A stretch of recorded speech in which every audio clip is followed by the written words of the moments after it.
Hey, this is Corey from Wolfpack Woodcraft. Today we're talking about the Worst-Case Scenario Survival Handbook. Expert advice for extreme situations. And now the situations that this thing talks about are kind of off the wall, but they take them very serious. So let me just talk about some of these situations.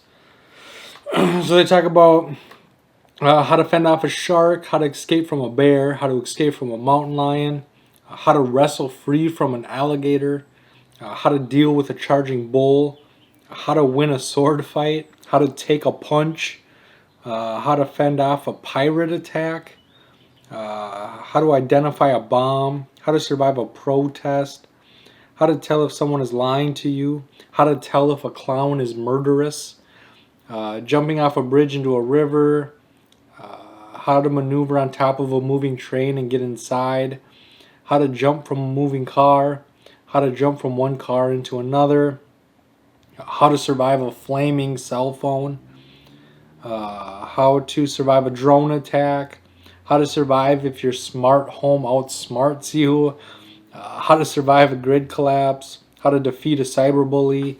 There's just a lot of situations in here, and a lot of them are really good. How to purify water, how to survive dehydration, how to make fire without matches, how to escape from quicksand, how to survive when lost in the desert, how to avoid being struck by lightning. How to survive a tornado. There's a lot of really good information in here, but there's a lot of weird situations in here too. How to treat a bullet or knife wound. That's really helpful.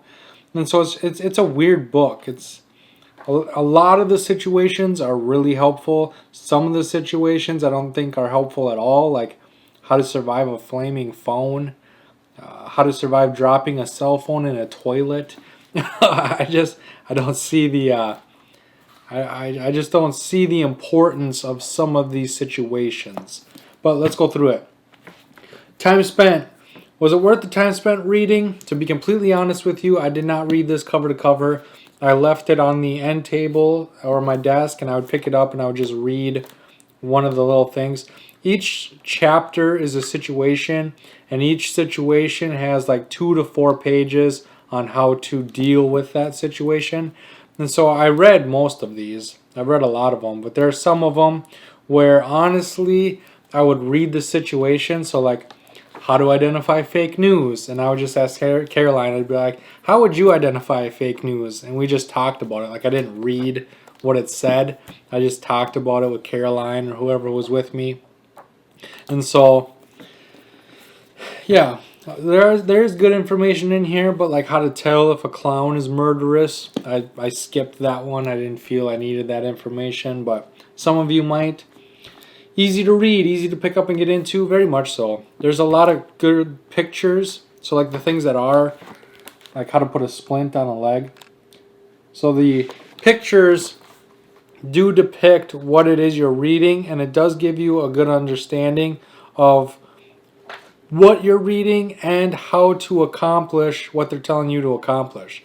So the pictures and everything are really, like this one, what is this one for? This one's how to win a sword fight, right? So there are pictures showing you what they're talking about, so you get a better understanding of what it is they're saying. So it is easy to read, it's easy to pick up, it's easy to get into, but it's just what you're reading might not be all that interesting to you. What I learned, is what I learned worth the time spent? Maybe. See, this is where it gets hard, because like, I don't know if I'm ever going to use a lot of the information in here, like how to survive a flaming cell phone. I don't know if I'm ever going to use that. How to survive a protest. I would avoid the protest. I wouldn't try to survive it. I would try to avoid it. And so it's just, I don't know. It's one of those things where it's kind of personal, and personally, I don't think that a lot of the stuff in this book pertains to me, but it might all pertain to you, and so I can't really knock it for that. Enjoy having, happy to add to the collection. I do like it. I do plan on keeping it. The thing that I like about it the most, though, is just talking about the different situations. going through and talking about how to maneuver on top of a moving train and get inside, right? And not necessarily reading it, but like talking about it with your friends and family and be like, what would you have to do to be on top of the train in the first place? Like, what would get you up there? You know what I mean? And the conversations that this book starts by just opening it up and like how to survive a flaming cell phone. Like, what would make your phone start on fire? And what would you do if your phone just lit up? Like, all your contacts would be gone, all your pictures would be gone. Like, you know, the conversation that this book brings is, in my opinion, only better than the book itself. But I do enjoy having it. Aesthetics, Nature and Appreciation and Beauty. It is a good book. I really do like it. The pictures are really nice. The way they quarter everything out, so like the different blurps, the titles are red, so you can easily see what each thing is. So How to Survive Being Buried Alive, you can just read the red. So conserve your air supply, press up on the coffin lid with your hands, remove your shirt. You can just read the red and get information, and then the black just goes deeper into each of those. So I like that. There's a lot of things that I do like about this book. It's just the situations themselves are, some of them are a little out there. So with that, I'm going to give this a 6 out of 10. This book is not for everyone. The thing is if you're about like different situations and survival situations and being prepared for anything, and this book is for you, because it truly talks about a lot of things. Like, what if some of these are folded open, so they're easy. How to deliver a baby in the back of a car, right? That's something that you might be interested in. That's something that you might be like, if that situation ever occurs, I want to have some knowledge so that I can be of some use, right? I just don't want to sit there and watch a girl suffer. I might be able to do something about it.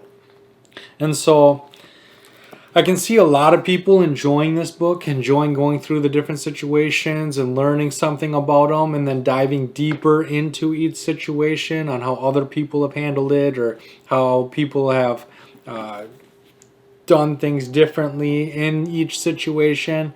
And so for those people, I can see them getting a lot of value out of it. But for the most part, I think that a lot of people would just buy it, read a couple of the little things and be like, oh, that's useful, and then just forgetting about it. So I'm not going to recommend it for everyone, but there is a group of people that are going to love this book. So with that being said, leave any knowledge or questions in that comment section down below. Make sure to thumbs up this video to help the YouTube algorithm, and I can't wait to see you on my next video.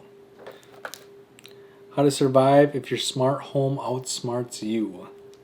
In the comment section down below, leave what you would do if you came home and your smart home was just acting by itself, like somebody hacked into your smart home. In the comment section down below, tell me what you would do.